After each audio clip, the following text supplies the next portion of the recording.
Gunforged. That is the name of my 2D roguelite shooter, and it has a Steam store page. So please go wishlist the game now. The link is in the description below. Wishlisting is the best way to support the game at the moment, and when you're done, come back to this video to see what's new. Okay, thanks for wishlisting. Welcome to the 10th Gunforged devlog. I'm super excited to be able to finally announce this name and the Steam page to you all. As a quick refresher, Gunforged is a fantasy roguelite shooter where you construct powerful and unique builds every run. You forge your dual guns from a huge number of randomized parts and acquire game-changing passive abilities to create the ultimate monster-slaying hero. Naming the game and publishing a Steam page were my top priorities since the last devlog. I worked with two artists so that I could choose which style fit the game better. I liked both of their portfolios, but wasn't quite sure what the final result from each of them would look like. The first artist I worked with was Luan, who you can find at behance.net/LuanMaximino. He produced this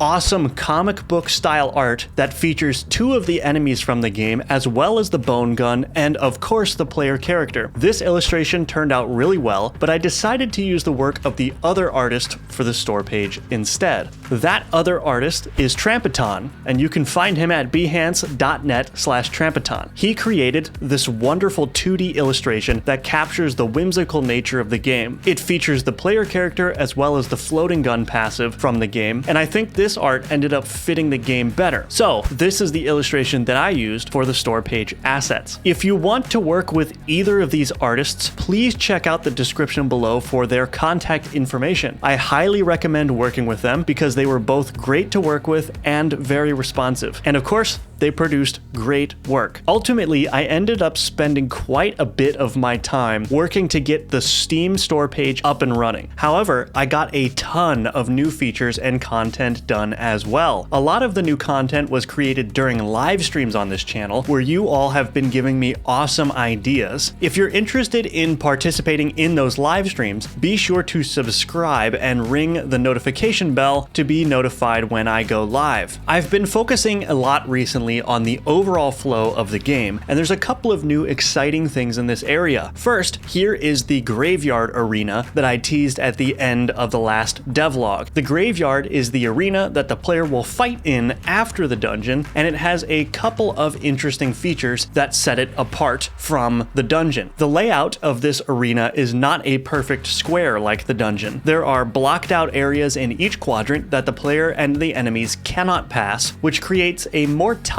play area and forces the player to move more carefully. With the introduction of these non-navigable areas, I was able to develop an interesting enemy, the skull. The skull enemy is just a floating skull that gradually floats toward the player and launches bug-like bullets that fly around and loosely track to the player. These bullets can freely pass over terrain features, meaning that the player cannot use walls and such to dodge bullets. The only way to dodge these bullets is via careful movement. Another enemy that will be encountered in the graveyard is the mushroom. It hops slowly toward the player and launches mushroom artillery that explode on the ground after a brief travel period. These bullets telegraph their landing locations so that I can use these bullet types to create danger zones for the player. Being able to deny the player access to large chunks of ground is going to be instrumental in crafting more interesting fights. Here's another enemy, the zombie tortoise. This is another enemy specific to the graveyard. It launches itself into the air toward the player and creates a large explosion when it lands. It's a tanky enemy and is also designed to make the player move more. I'm also considering making this enemy shoot bullets outward upon landing for extra challenge. This is one of the enemies that I actually made during one of my live streams. And finally, the graveyard arena's boss is the living ossuary. Oh, and don't mind these giant dark squares. They're a Godot 4 bug, and I still need to report this issue. This boss cannot take damage directly. Instead, it spawns skeleton minions that it shares health with. So the only way to kill the boss is to fight the skeletons. Essentially, the boss functions as a mobile enemy spawner. The skeletons it summons run around shooting bursts of bullets at the player. Alongside its skeletons attacks, the boss shoots bullets in a ring quite frequently. With 2 arenas now done, the dungeon and the graveyard, I'm starting to get a better picture of the game's progression. The basic idea is that the player will go from the dungeon to the graveyard to the next arena and then the next one after that until reaching the ultimate final boss and winning or losing the game. The plan is for each den or arena to have its own unique sets of enemies alongside other features like environmental dangers or non-navigable areas. I am also experimenting with sending the player to a hub room in between each wave of monsters. My idea is that this room can be a place where the player can chill. Perhaps there can be some interesting things here like training dummies to test your damage, or perhaps there can be ways to add features to this room in order to further augment your build. But this room is mostly here to provide an easy way to introduce random encounters. Encounters are events that can happen that present the player with a risk-reward decision. When the player takes the teleporter from this hub room, which is a work in progress by the way, the player has a chance of being dropped into the next wave of monsters or being placed into a random encounter. One of these random encounters is the shop, which you've already seen in a previous devlog. However, I have created 2 more encounters since then. This is the Gun Scrambler encounter. If you walk up to the Gun Scrambler and interact with it, it will completely randomize your currently equipped gun. Obviously, this has a chance to make your gun really terrible, or really good, or really mediocre. I think this will be a great option when your build isn't quite working. It gives you an opportunity to shake things up and open up new build possibilities. This is the Wishing Well. For a donation of 10 gold, the Wishing Well will endow you with a permanent passive ability that is randomly chosen. This could be a risk because many passives can completely change the way in which the game should be played, but mostly this will just be a reward in exchange for currency. Aside from the core features of the game, I did some work on the visuals. This is the new attack telegraph system. I borrowed this way of telegraphing enemy attacks from a game called Voidigo. In that game, telegraphed attacks are just pulsing outlined areas of the ground. I more or less took exactly that approach. It looks really clean and readable, and I think it fits well in the game. I was having a lot of difficulty creating humanoid entities efficiently because of all the different parts that I needed to set up and animate. I decided to streamline this process by using a single static sprite for humanoid enemies, and then just applying a basic animation to the sprite. I think this worked out well for a couple of reasons. First, the entities are small enough on the screen that the fine details of the previous animation strategy weren't very noticeable anyway. And secondly, I am really pleased with the way this looks. It gives the game a more whimsical feeling, and on top of that, it's easier for me to implement, so I can create more content for this game more efficiently. For the Graveyard Den, I created this green fog that is made from a shader applied to a noise texture. The fog slowly morphs over time, adding a bit of life and depth to the scene. I want to experiment with adding more visual effects like this to other arenas as well. And now, let's go over the other new content I added since the last devlog. The worm gun is a gun that shoots worms. I think the visual design turned out great. It's got a strong identity and looks kind of disturbing in a good way. By default, the worms it shoots apply bleed to enemies on hit. The worms also have a wander pattern, which means that their path isn't totally predictable. The oil gun shoots globs of oil that apply oil stacks to enemies. Oil slows enemies by a certain amount for each stack of oil on the enemy. The gun looks like a large barrel of oil and is pretty goofy when it's in the player's hand. There's a new fire affix for gun parts. The fire affix causes bullets to apply the fire status, which applies damage over time. Additionally, enemies that die while on fire leave behind an explosion that applies the fire status to the enemies that get hit by the explosion. With the fire and oil affixes implemented, I created a player passive ability that will cause oil and fire statuses to explode when they are combined together on an enemy. The explosion that's created deals damage in a small radius. Blood Torrent is a player passive ability that applies the maximum possible number of bleed stacks to all enemies on screen when the player takes damage. I am really interested in enabling builds that are based on intentionally taking damage, and this is one step toward that. Zap is another player passive that calls forth a lightning strike to the nearest enemy on a fixed interval. The lightning strike deals damage in an area. Along with this Zap passive, I also created a shock status effect. When enemies have the shocked status, they call down a number of lightning strikes in a random area around them. Currently, there is nothing in the game that uses the shocked status, but obviously this is something that can be used used in a future gun. And finally, my favorite passive ability of the game so far, Blood Brothers. Blood Brothers causes blood golems to spawn when bleeding enemies die. These blood golems rock a pair of sunglasses, a mohawk, and sweet facial hair. They also slip and slide toward enemies and detonate themselves to deal damage. The passive is really fun, and the design of these guys is pretty ridiculous. The tone of this game is going to be a mix of serious and whimsical and goofy, and so I think these guys fit right in. That covers just about everything I've worked on since the last devlog. If you like where the game is headed, please go wishlist Gunforged on Steam using the link in the description. Again, wishlisting Gunforged is the best thing you can do to support my work if you are enjoying this content. As always, please leave your feedback, ideas, and critique in the comments below. This game is getting better every day because of all of the feedback you all are providing. I can't wait to share more about Gunforged with you.